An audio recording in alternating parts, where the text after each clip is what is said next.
In today's video, I'm going to be showing you how to make this classic ripple stitch pattern.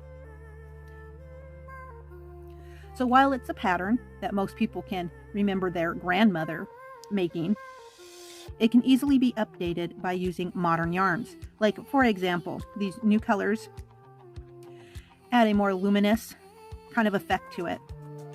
So this is basically the Lion brand landscape yarn, along with a basic Ecru colored yarn. And the combination of the two is quite lovely.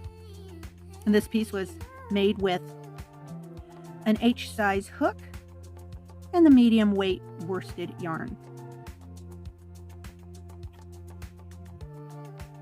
Now this pattern or stitch also lends itself beautifully to using up that scrap yarn that you have, or the yarn that you maybe have a skein or two of, but not really enough to make a specific project, but you can certainly pull them together much like a granny square and make a smaller, more scrap project. So for example, I am using a 3 weight light worsted yarn with this grass green and this kind of ombre or variegated purpley and white yarn.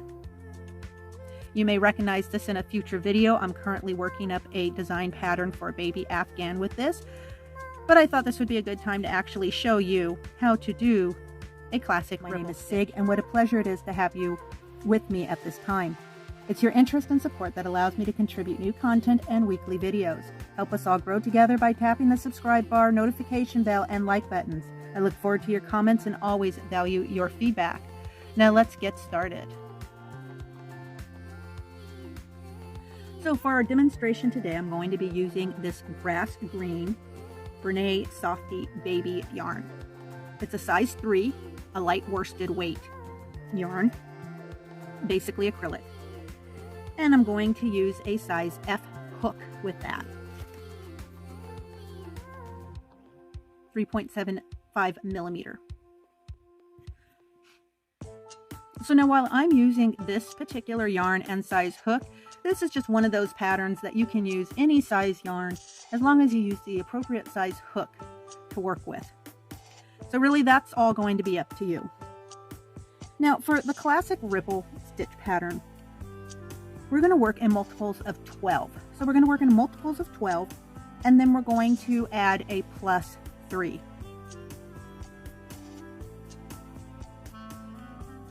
So for those of you who are unfamiliar with the idea of multiples, basically each section is going to be 12 stitches long.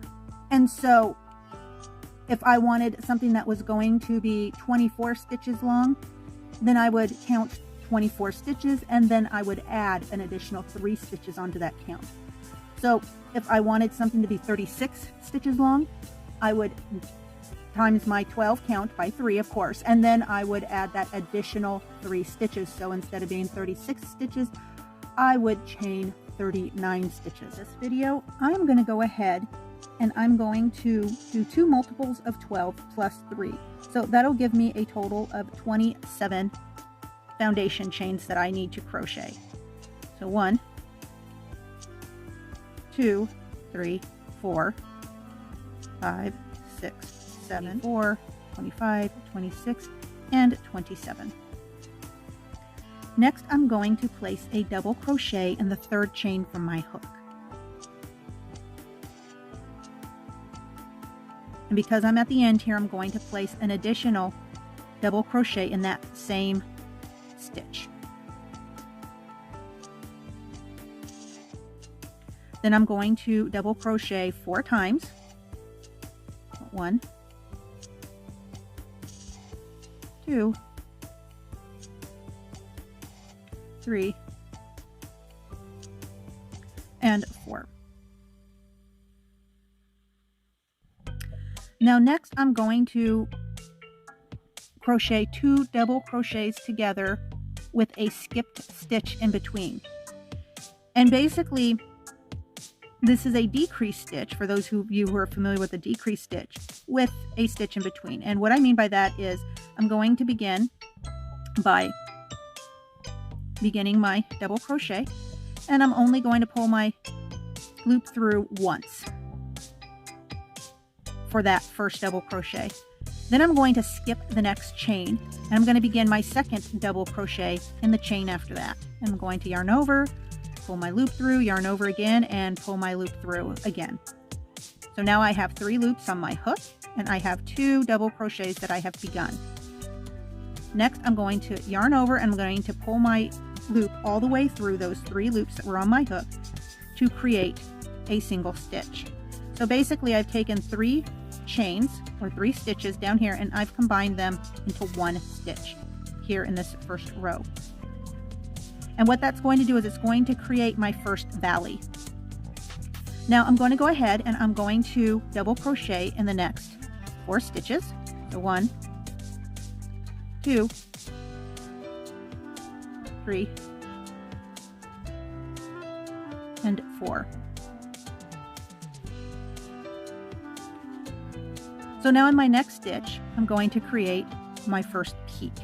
And I do that by basically increasing an additional stitch. And how I manage that is I'm going to double crochet once, and then I'm going to chain, and then I'm going to double crochet one more time again in that same stitch.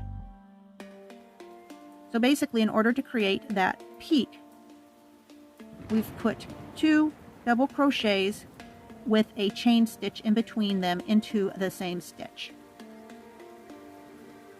Now I'm going to go ahead and I'm going to double crochet in each of the next 4 chain stitches.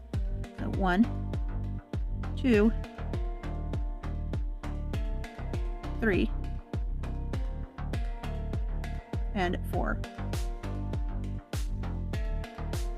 And of course that brings us back to our next valley, at which time I'm going to do 2 double crochets together with a skipped stitch in between. So I'm going to start my first double crochet, and then I'm going to skip a stitch, and I'm going to start my second double crochet. Now at this point I should have 3 loops on my hook. I'm going to yarn over, I'm going to pull that yarn on through, and that will complete my second valley. And then as before, I'm going to double crochet 4 times. 1, 2, 3, and 4.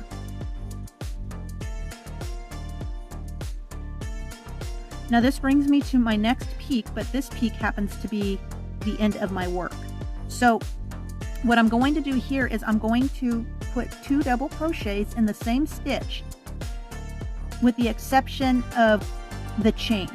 So what I mean is, here in the middle of your work, when you make a peak, you're going to have a chain 1 between your 2 double crochets in that same stitch. But here on either end, when you're working that peak, it's just 2 double crochets. You have no chain in the middle of them. So I'm going to go ahead and I'm going to complete my 2 double crochets in that same stitch.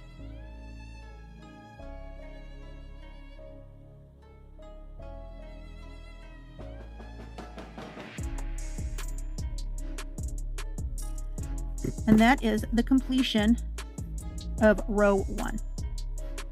So your work should look something similar to that. The next thing I'm going to do is I'm going to go ahead, I'm going to turn my work, and then I'm going to chain 2. And in this particular design, what I want to do again is I want to do 2 double crochets, but I want to do them in that same stitch. I'm going to make 1 and then 2.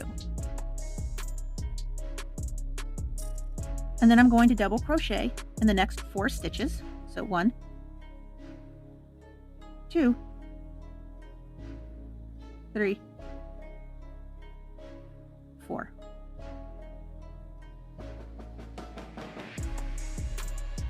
Now my next stitch brings me back down to the valley. Again, I'm going to double crochet 2 double crochets together while skipping that middle stitch. So basically I'm going to go ahead, I'm going to double crochet, I'm going to at least begin it, And then I'm going to skip the next stitch, and then I'm going to start my second double crochet. I'll have 3 loops on my hook at this point. I'm going to yarn over, and I'm going to pull that yarn all the way through, creating my next valley,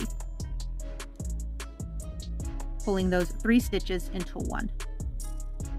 Then I'm going to double crochet 4 more times.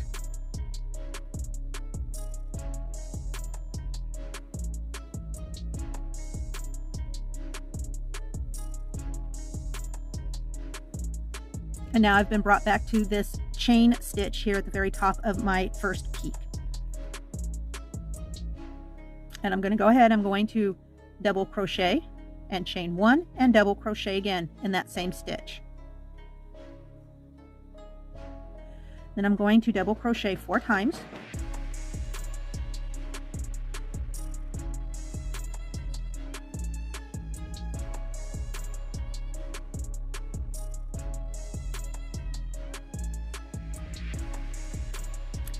And it brings me back down to my next valley, where I'm going to do 2 double crochets together while skipping this middle stitch. So I'll begin my first double crochet, and then I'll skip a stitch and begin my second double crochet.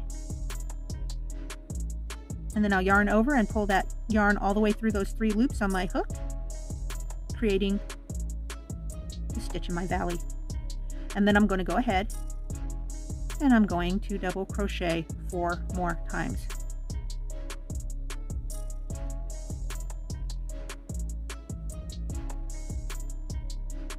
Now this brings me to my very last double crochet, and in that double crochet I'm going to double crochet 2 because it's at the end of my row. And then as before, I'm going to turn my work. I'm going to chain 2 and basically repeat row 2 again. And I'll continue to repeat row 2 until I've reached the desired length of my work. I'd like to encourage you to check out my other videos and my other playlists. You may find something that you're equally interested in. But now's the time for me to say goodbye. So until I see all you wonderful and creative fiber artists again, stay crafty, stay amazing, and bye-bye now.